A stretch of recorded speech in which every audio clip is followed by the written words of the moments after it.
भाजपा के जीते चाहे कांग्रेस के जीते, तो वे तो अपने अपनी दृष्टि से काम कराते हैं, अपने अपने। हमारा लाने को है तीसरो, तो तीसरे के तौर पे तो राजनीतिक क्षेत्र में जावे के लाने बहुत अवसर है। लोकतंत्र में कई पार्टियां हैं, कई दल हैं, नहीं है तो निर्दलीय भी हो जात, तो जनता की सेवा करने हैं। और सेवा के लाने एक उचित प्लेटफार्म एक विधानसभा है कि विधानसभा में विधायक केवल बनने के लाने नहीं चुनाव लड़ना है हमें, कि हम विधायक बन जाएं तो एक जलवा दिखाएं, एक ग्लैमर बन जाए, हमारे पीछे 4 पुलिस वाले घूमें, 4 आदमी गेट खोली वाले मिले। जनता का मामला था, जनता ने आक्रोश है। बंडा क्षेत्र की पूरी विधानसभा बंडा क्षेत्र में आक्रोश है, कहीं दबी जवान से है और कहीं मुखर रूप से होके आए हैं, लेकिन जनता में भाजपा के प्रत्याशी के प्रति बहुत आक्रोश है। बुंदेलखंड की बंडा विधानसभा क्षेत्र में आज भी लोग दुखी हैं। योजनाओं सरकार की हो सकत अच्छी हैं, लेकिन लोगों को लाभ नहीं मिल पा रहा उन योजनाओं को। ये जनप्रतिनिधि या जो नेता हैं उनका दायित्व बनत तो, उनको फर्ज बनत तो उनने कह नहीं करो, हम नहीं बता सका तो उनने कह नहीं करो, लेकिन ये कर भी लायक काम है पूरे विधानसभा के। लेकिन बाकी जो हम जैसे लोग अपने दिन रात मेहनत कर रहे थे, पार्टी की सेवा कर रहे थे, पार्टी के कार्यक्रमों को लेके, सरकार की योजनाओं को लेके सब जनता के बीच जा रहे थे। हमें तो अनदेख होकर होगा, क्योंकि हम मूल रूप से बंडा विधानसभा के तमाम सब जो नेता हैं, वरिष्ठ नेता, उन तक पहुंचा दिए। उन पर का विचार करो जा रहा, का नहीं करो जा रहा हो, चाहे तो पार्टी के वरिष्ठ श्रेष्ठ नेता हैं वो समझ सकते हैं। भैया रो राम राम नमस्कार। हमें तो चिंते ही जो नाम है हमारा सचिन चौधरी। इस समय हम हैं सागर जिला के बंडा विधानसभा में। और बंडा विधानसभा में एक नगर है शाहगढ़, और बड़ा ऐतिहासिक नगर है। और यही नगर में निवास कर रहे थे रणजोर सिंह बुंदेला, जो भारतीय जनता पार्टी की तरफ से टिकट की दावेदारी कर रहे थे, लेकिन उनको टिकट नहीं मिली। सो जी तरीके को विरोध उनके समर्थकों के द्वारा सामने आओ वो अप्रत्याशित था। भोपाल तक भाजपा के कई सारे नेताओं के रहने का कि जबरदस्त विरोध प्रदर्शन भय पार्टी के खिलाफ और रणजोर सिंह बुंदेला के समर्थन में। आज रणजोर सिंह बुंदेला जी हमारे संग बुंदेली बौछार पे। भाई साहब राम राम। राम राम। और बुंदेली बौछार में आप सबके लिए बहुत बहुत बधाई और स्वागत है। भाई साहब, जी तरीके से आपकी दावेदारी हो रही थी, यू के बाद टिकट अचानक से एक दूसरे दावेदार को दे दोगे, फिर आपके समर्थक लगातार विरोध कर रहे हैं, अभी भी विरोध कई स्तर पे जारी है। का वर्तमान की क्या परिस्थिति है? वर्तमान की परिस्थिति चूँकि चुनाव के दौर में मैं था, और चुनाव तो हमें लड़ना ही है, तो आपको भी पता है, चैनल को भी पता है, लेकिन कौन कारण से कैसे जो टिकट होगा, जनता भी हतप्रत है और कार्यकर्ता भी सोच से परे है कि अचानक ऐसे व्यक्ति को टिकट दे दोगा है जहाँ पर राजनीतिक पृष्ठभूमि तो उनकी हदी, बात में कोई संदेह नहीं है, लेकिन राजनीतिक पृष्ठभूमि के साथ खुद का कुछ नहीं था। परिवार में रहे तो उनको खुद का नहीं था, लेकिन बाकी जो हम जैसे लोग अपने दिन रात मेहनत कर रहे थे, पार्टी की सेवा कर रहे थे, पार्टी के कार्यक्रमों को लेके, सरकार की योजनाओं को लेके सब जनता के बीच जा रहे थे। हमें तो अनदेख होकर होगा, क्योंकि हम मूल रूप से बंडा विधानसभा के निवासी है।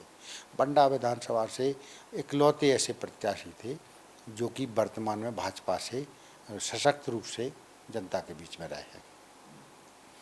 बाकी पार्टी ने पता नहीं कैसे अनदेखा करके और ऐसे नए नवेले व्यक्ति को टिकट दे दी, तो कुछ जनता में आक्रोश तो रहो है और है भी, आज भी है, और चुनाव तक भी रहे, चुनाव के बाद भी रह सकता है, वो जनता को काम है। लेकिन अभी भी लगातार जो विरोध प्रदर्शन हो रहे हैं या जो विरोध की बातें हो रही हैं, भोपाल तक ये बातें नहीं पहुंची। हमारे ख्याल से सोशल मीडिया के जो माध्यम से ये बातें सब पहुंची हैं, और हमने भी पहुंचाई हैं उचित माध्यम से, जहां जैसी पहुंचनी थी, तो संगठन में और संगठन से बैठे तमाम सब जो नेता हैं, वरिष्ठ नेता, उन तक पहुंचा दिए। उन पर का विचार करो जा रहा, का नहीं करो जा रहा हो, चाहे तो पार्टी के वरिष्ठ श्रेष्ठ नेता हैं वो समझ सकते हैं कि पे का करने उन्हें, लेकिन बात तो पहुंचाई है और सोशल मीडिया से भी पहुंची है। जनता के जो जनता ने आंदोलन करे उसके माध्यम से ही पहुंची है। चूँकि जनता का था कि चूँकि उनके नेता को उनके क्षेत्र में यदि मान लो उनके अनुसार नहीं दाव जा रहा कोई ये टिकट, तो जनता का मामला था, जनता ने आक्रोश है। बंडा क्षेत्र की पूरी विधानसभा बंडा क्षेत्र में आक्रोश है, कहीं दबी जबान से है और कहीं मुखर रूप से होके आए हैं, लेकिन जनता में भाजपा के प्रत्याशी के प्रति बहुत आक्रोश है। भाजपा के प्रत्याशी पे प्रति आक्रोश है, लेकिन जी तरीके की परिस्थितियां भई, फिर आपको भाजपा के उन बड़े नेताओं के फोन वोन नहीं आया, कछु उनने समझाने की कोशिश नहीं की? हाँ, बात वही है, एक दो नेताओं से बात तो वही है और बातचीत के दौरान हम अपनी बात उन तक पहुंचा दी है। उनने अपनी बात ऊपर कहाँ तक पहुंचाई इसकी जानकारी तो हमारे पास नहीं है। हम तो केवल क्षेत्र के सर्वांगीण विकास के लाने इस क्षेत्र में भारतीय जनता पार्टी के प्रत्याशी तो नहीं, दावेदार के तौर पर हम लगे थे। हम चाहते हैं कि जो अधूरा विकास रहेगा इस क्षेत्र को पूरी बंडा विधानसभा क्षेत्र में, चाहे आपके सिसई साजी से लेके हो, चाहे बहरौल क्षेत्र हो आपका, चाहे बरा क्षेत्र हो, चाहे भड़राना मंझला क्षेत्र हो, चाहे बराठा हो, चाहे धवौली हो, हीरापुर है, और आपका दलपतपुर क्षेत्र है, मगरा है, सासा है, बंडई है, ऐसे तमाम क्षेत्र के जो मूलभूत सुविधाओं से आज भी कई क्षेत्र में वंचित हैं, चाहे किसान को लेकर हो, मजदूर को लेकर हो, बेरोजगारी को लेकर हो, रोजगार को लेकर हो, पलायन को लेकर हो, इस तमाम ऐसे मुद्दे हैं जो क्षेत्र के लाने अति आवश्यक हैं। उन जब हमने गांव-गांव तक, परिवार-परिवार तक जाके देखो और उनको देखो कि वाकई में आज भी बुंदेलखंड की बंडा विधानसभा क्षेत्र में आज भी लोग दुखी हैं। योजनाओं सरकार की हो सकत अच्छी हैं, लेकिन लोगों को लाभ नहीं मिल पा रहा उन योजनाओं को। ये जनप्रतिनिधि या जो नेता हैं उनका दायित्व बनत तो, उनको फर्ज बनत तो उनने काय नहीं करो, हम नहीं बता सका तो उनने काय नहीं करो, लेकिन ये कर भी लायक काम है पूरे विधानसभा के क्षेत्र में। साथ में हमने देखो किसानों को लेकर बहुत बड़ी समस्याएं हैं। जैसे हमारे उल्दन क्षेत्र में बहरौल में उल्दन डैम बन रहा, उसकी पलायन और विस्थापन की एक बहुत बड़ी समस्या है कि उचित मुआवजा नहीं उन किसानों को मिल पाओ, उचित विस्थापन को स्थान नहीं उन्हें मिल पा रहा हो। एक ही बात जो हमारे चुने हुए जनप्रतिनिधि हैं उनने नहीं बात उठाई, या बात उठाई तो सरकार तक नहीं पहुंचाई, और पहुंचाई होती तो उनको उचित मुआवजा, उचित पलायन हेतु स्थान नहीं निर्धारित करोगे। अबे तक सिसई जैसी जगह पर आज भी गरीबों के लिए, जो गरीब तबके की अस्पताल की सुविधा नहीं है। कोनो भी नेता ने इके पहले, चाहे वे भाजपा के नेता रहे हों, प्रतिनिधि रहे हों, चाहे कांग्रेस के, एक भी नेता ने कोनो बात नहीं रखी आज तक कि वहाँ पे एक अस्पताल की व्यवस्था करी जाए। आपके बरा जैसा क्षेत्र, कनवा जैसे क्षेत्र में एक हाई स्कूल के साथ साथ एक कॉलेज की मांग वर्षों से चल रही, कोनो भी नेता ने आज तक जो वर्तमान में है उनने पूर्व में उनने जा बात नहीं रखी कि यहाँ पर दूरी है 25-30 किलोमीटर से दूर छात्रों को, बच्चों को आवे जावे असुविधा हो तो एक कॉलेज खुलवाई जाए। और ज़रूरत भी है, आवश्यकता भी है, नितांत आवश्यकता है। ऐसे भी नहीं है कि केवल ऊपरी तौर पर राजनीति के लाने ये बातें कही जाए, लेकिन नहीं करो जा रहा हो। तो इनमें जनता में पीड़ा तो है, और जनता की पीड़ा सर्वांगीण विकास के लाने है। बंडा क्षेत्र में कोई शोषित, दलित, चाहे कोई भी हो, किसी वर्ग का हो, शोषित तो सामान्य वर्ग का भी शोषण होता है। जातिवाद से परे हटकर हम तो सब समाज के लिए काम करने वाले आदमी हैं। बाकी जो जातिवाद के आधार पर काम होते हैं वे तो आने वाले समाज के लाने घातक हैं। जातिवाद का जहर जो घोलो जा रहा है, जातिवाद के आधार पर राजनीति का प्रतिनिधित्व दिया जाए तो ये तो और जाने वाले समय में बहुत घातक साबित होगा। बाकी समाज क्या करेंगे फिर? तो एक जा भी बड़ी समस्या है, विशेष रूप से पूरे भारत में जो दौर चल रहा, और साथ में बंडा में विशेष रूप से हम देख रहे हैं कि ये तो कठिन है उन वर्गों के लाने जो कहीं ना कहीं अपना सहारा ढूंढ रहे, संरक्षण देख रहे। तो बंडा विधानसभा में सुरक्षा का भी भाव ऐसा प्रतिनिधि होना चाहिए कि जो भाईचारे, समता, समरसता का भाव लेके काम करे। हमारा परिवार तो इन सब चीज़ों से परे रहा। हम तो सबको लेके चलने वाले समाज में हैं, चाहे किसी समाज का हो। सबका सम्मान है, सबका बराबर आदर है, ना कोई जाति है, ना कोई भेद है, ना वर्ग से मतलब है। सबका बराबर सम्मान करते आगे बढ़ते हैं। और परिवार के तौर पे भी रहे, हमारे पूर्वज भी जो ही काम कराता है और हम भी वही काम कर रहे हैं। शांति को माहौल कैसे बनाए रखें क्षेत्र में, ऊपर भी विचार कराते हैं, ऊपर पहल भी कराते हैं, लोगों की मदद भी कराते हैं। और शांति के लाने हम बहुत आगे बढ़ चढ़ के आओ। और क्षेत्र में कहीं भी कोई विपदा आ जाए, चाहे समाज की हो चाहे गरीब व्यक्ति भी हो, सबसे पहले हम आगे खड़े होते हैं।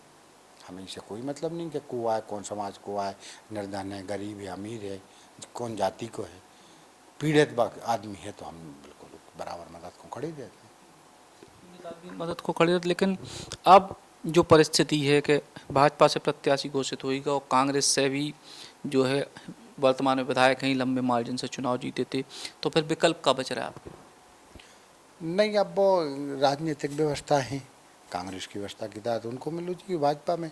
अब विकल्प के लाएँ तो जनता की मांग है, जनता की मांग है और जनता का दबाव भी रहते हैं कि हमने जो सेवा करी है तो सेवा के तौर पे यदि आप घरे बैठ जाओ तो हम लोगों के बीच में तो कोई है ही नहीं है। चाहे भाजपा के जीते चाहे कांग्रेस के जीते, तो वे तो अपने अपनी दृष्टि से काम कराते हैं, अपने अपने। हमारा लाने को है तीसरो, तो तीसरे के तौर पे तो राजनीतिक क्षेत्र में जावे के लाने बहुत अवसर है। लोकतंत्र में कई पार्टियां हैं, कई दल हैं, नहीं है तो निर्दलीय भी हो जाते, तो जनता की सेवा करने हैं। और सेवा के लाने एक उचित प्लेटफार्म एक विधानसभा है कि विधानसभा में विधायक केवल बनने के लाने नहीं चुनाव लड़ने में, कि हम विधायक बन जाएं तो एक जलवा दिखाएं, एक ग्लैमर बन जाए, हमारे पीछे 4 पुलिस वाले घूमें, 4 आदमी गेट खोली वाले मिले। विधायक बन के हम करें का क्या? विधायक ही के लाने नहीं बनने कि हम अपनी केवल विधायक निधि से हम अपनी स्वेच्छा अनुदान से अपने लोगों को या अपने समाज के लोगों को या अपने उनको उपकृत कर लेवे। हमें तो सर्वांगीण विकास के लाने एक उचित प्रतिनिधि विधानसभा में पहुँचे, तो विधानसभा में पहुँच के जनता की मांग को रखे। जैसे अब हमारे तक जो भी प्रतिनिधि रहे, बंडा में एक सोरई फैक्ट्री है, उसमें वातावरण इतना दूषित हो रहा हो। आज तक उन्होंने चाहे पूर्व में जिन जिन परिवारों से रहे हुए, सांसद रहे हुए चाहे विधायक रहे, आज तक उन्होंने जब बात नहीं उठाई कि इसे तो मानव जीवन के लाने नुकसान है। क्षेत्र तो ठीक है, उतने फसलें नहीं हो पा रही, पानी दूषित होगा, वातावरण दूषित हो रहा हो, पर्यावरण इतना खराब हो रहा कि लोगों को जीना मुश्किल हराम हो गया हो। जी हाँ, आने वाले समय में कोई ऐसी बड़ी घटना भी घट सका थे, जैसे भोपाल में MIC कांड भावतु, ऐसी घटना भी वहाँ पर घट सका थे यदि मान लो ई पर कोई उचित प्रतिनिधि लेके अपनी बात ना रखे, विधानसभा में सदन में बात नहीं रखे। ऐसा प्रतिनिधि भी तो चाहे कि केवल वो नहीं चाहे ग्लैमर के लाने विधायक, तो अब जनता को वो फर्ज बना थे कि हमें विधायक कौन चाहे, कैसो चाहे। हम आओ पूरी विधानसभा में 2 क्षेत्र आउट हैं, सबको बराबर सम्मान के लाने जनता अपेक्षा रखा थे कि कबूँ इधर से बन जाए, कबूँ उधर से बन जाए। तो सागर क्षेत्र के भी लोगों की मन में रहते कसक, बंडा क्षेत्र के लोगों भी मन में कसक है कि एक हमारा छोटा भाई सागर में भी रहते, एक आध बार वो भी पहुँच जावे प्रतिनिधि बन के, तो क्षेत्र को विकास तो सभी को कराते और सबके लाने सब विधायक बनाते। तो वो भी अपने प्रयास है। और जनता की यदि मांग आउट है और मांग है भी, तो तीसरे फ्रंट के रूप में थर्ड फ्रंट की संभावना बंडा विधानसभा में बहुत अधिक है, प्रबल है। आप लोग पत्रकार महोदय हैं, हमसे ज़्यादा मेहनत करते हैं पूरे बुंदेलखंड में, तो आपको जानकारी है कि ये बार बंडा क्षेत्र की परिस्थितियाँ राजनीतिक दलों के लिए बड़ा तमाचा देने वाली परिस्थिति पैदा कर दी हैं। और हमारे ख्याल से जातिवाद से हटके तीसरा आदमी ये बार निश्चित रूप से हमें लगत कि विधानसभा में जनता पहुंचा दे है, तो आदमी पहुंचा दे। लेकिन वो तीसरे आदमी के तौर पे भाजपा से भी एक आध और नाम है, कांग्रेस से भी 2-3 दावेदार हैं, उनमें से नाम है, तो उनसे भी कछु तालमेल बनावे की कोशिश होगी? अब देखो सबको सबकी अपनी अपनी अपेक्षाएं रहती, सबकी इच्छाएं हैं कि हम भी विधायक बने, हम भी विधायक बने, हम भी। तो पहले भी कई लोग लड़ चुके चुनाव, तो सबको अपनी अपनी परिस्थिति पता है। और नए तौर पे हम पहली बार आ रहे हैं, तो हो सका तो हमारे साथ तालमेल बनावे के लाने हम भी कोशिश करें, वे भी कोशिश करें, और एक उचित सबको बराबर सम्मान मिल जाए। तो हम जो भी और प्रत्याशी हैं या जो दावेदार हैं, प्रत्याशी दावेदार हैं, हम उनसे बात करें, आपस में समन्वय बने, सामंजस्य बने, और सामंजस्य बना के एक होके हम सब जने मिल के लड़े तो निश्चित रूप से हमारे को न को कल का हो जा पता नहीं, लेकिन आशा तो अपेक्षा तो है, रखते ही है, आशावादी हैं तो आशावादी व्यक्ति हमेशा सफल हो। तो कर्म पे हमारा विश्वास करत कि कर्म हमारा मजबूत होना चाहिए, तो कर्म मजबूत है तो निश्चित रूप से सफल होंगे। सफल हुई हैं तो मतलब एक चीज़ आखिरी सवाल जो ही कि जब बात तय मान के चलें कि रणजोत सिंह बुंदेला चुनाव लड़वे जा रहे हैं। अब जा बात तो जनता ने तय कर लो है कि आपने इतनी परिश्रम और मेहनत कर ली, तो आप चुनाव में जाओ, हम आपके साथ हैं। तो अब जब जनता कह रही, हमारे क्षेत्र के जो हमारे आपसी के जो भाई लोग हैं, जिन्हें भाईचारा बना के रखो है, वो हमारे साथ बिल्कुल आत्मीयता हृदय से हमसे जुड़ी है, उन सबको भाव है, मनोभाव के साथ भी हमारे साथ हैं। भले सीधे तौर पे हों, अप्रत्यक्ष हों हमारे साथ में हैं। तो चुनाव मैदान में तो हम जा रहे हैं। अब समय कल का हुई है, कौन दल से जा रहा है वो समय पे बता दें, लेकिन चुनाव तो हम लड़ रहे हैं। वो आपके चैनल के माध्यम से बता रहे हैं कि पीछे जावे को आप सवाल नहीं होती है, और मन मनोबल को समय ख़त्म होगा। अब केवल जो समय बचो कि हमें चुनाव लड़ने और कैसे लड़ने और कौन तरीक़ा से लड़ने, बस उसकी तैयारी है। चुनाव लड़बोते हैं। तो चुनाव लड़ते हैं, रणजोत सिंह बुंदेला को खुलो ऐलान है कि कैसे लड़ने, कौन परिस्थिति में लड़ने, कौन पार्टी से लड़ने, जो तय हो वो अलग विषय है, लेकिन जो तय है कि बंडा विधानसभा में भाजपा कांग्रेस के अलावा तीसरे कद्दावर प्रत्याशी के तौर पे रणजोत सिंह बुंदेला चुनाव के मैदान में हुई हैं। कैमरामैन नीलेश के संग सचिन चौधरी, बुंदेली बौछार किलाने।